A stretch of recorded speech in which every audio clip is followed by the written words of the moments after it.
we're very good in tropical conditions. We're very good at dealing with heat, especially if we're in the shade. But as soon as we get into the cold, our vulnerability is tremendous. We have very little defenses, physiological defenses, or even biological defenses to be able to survive. And we have to rely on our minds, and we got to rely on our capacity to build shelters, to build, to make clothing, to work together to get our basic needs. When would you say that our body starts doing that? Is there a temperature where our body says, oh, it's cold now? Any temperature below 33 is the beginning of cold exposure. I just looked it up. 33 degrees Celsius is 90 degrees Fahrenheit. And I would consider 90 degrees Fahrenheit to be pretty hot. So we're essentially getting cold even in the middle of summer. Yes. At what temperatures will we kind of be like, okay, now you're really in trouble? Like, you're not just uncomfortable, now you're in trouble. There's two ways of looking at it. I can tell you when you're in trouble biologically, but there's also when you think that you're in trouble. And there's a bit of a distinction there. So I'll tell you biologically. Biologically, you're in trouble if you keep losing heat and you're not able to rewarm yourself. So there's two types of cold exposure. There's one type which is compensable, which I could be shivering like crazy and producing a lot of heat enough that my body temperature doesn't drop. So we call this compensable. It means that I'm losing heat to the environment, but I'm producing so much heat that my core temperature doesn't change. Compensable cold exposure. There's another type of cold exposure that often happens in cold water, which is uncompensable. And as soon as you get into cold water, you're losing heat so fast that you're not able to produce heat fast enough to compensate, which means that my body temperature just keeps dropping. So in cold water, you're always in trouble. Cold water meaning below 18 degrees Celsius. Again, this is something we can probably look up in terms of Fahrenheit, but 18 degrees Celsius and below, you start losing heat very quickly to the water. And if you don't get out within an hour and a half, you're going to become hypothermic. In cold air, you could always compensate. So there's always ways of compensating. But if ambient temperature becomes below freezing, then there's all kinds of risks that are added up.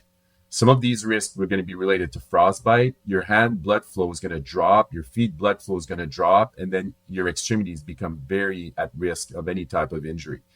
18 degrees Celsius is 65 degrees Fahrenheit, just for a quick kind of refresher to the audience. That seems like, man.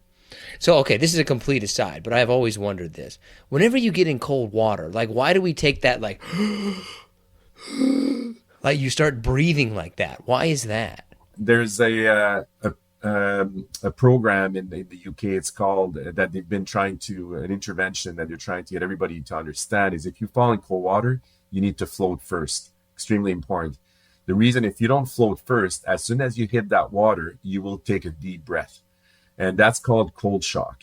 And it's a cold shock response. It's a reflex, and if your head is underwater, you will drown. So the first thing, more people have died of drowning in cold water because of cold shock that they've actually died of hypothermia.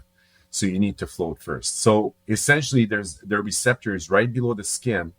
And as soon as you hit that cold water, it will induce that deep breath. And again, you're going to just take a full inhalation. It's about 1 liter of air coming in. Again, you get 1 liter of water in your lungs, you're done.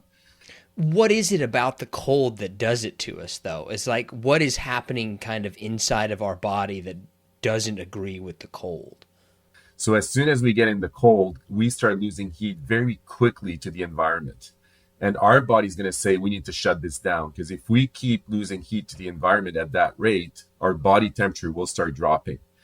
Humans are endotherms. So basically we're made to survive at a specific body temperature, and it has to be constant. So 98 Fahrenheit or 37 degrees Celsius, we're trying to maintain our body temperature at that temperature. In the cold, we lose a lot of heat. So we need to produce a lot of heat to compensate, to avoid having our body temperature drop.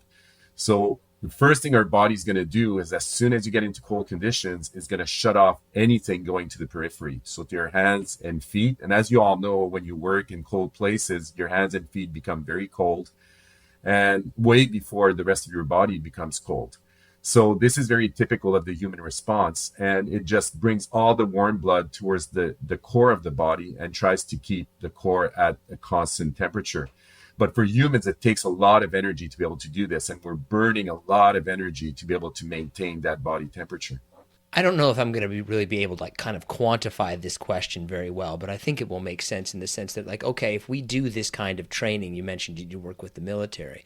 If we do this kind of training to prepare ourselves for cold, like how much better can we get at handling it? Would you say we get like, you get a little bit better, or like, oh no, you can really change? Yeah, you can really change. So you can get, even within one day, get amazingly better if you learn how to do it. And what we do is we actually trained the soldiers to use breath work to regain control. By understanding what's going on physiologically, understanding that reaction is normal, and knowing what to do with it, what you can learn then is how to almost embrace being in that cold water, or this cold temperatures. And when you hit that cold water, you barely get any reaction because you regain control immediately. So this is very quick to train. And this training for cold shock can actually last, even if you stop doing it, can last for over a year. When you talk about kind of training, like, can you talk about what kind of techniques, things that people can do? So none of this is novel. It's been used for thousands of years in many cultures.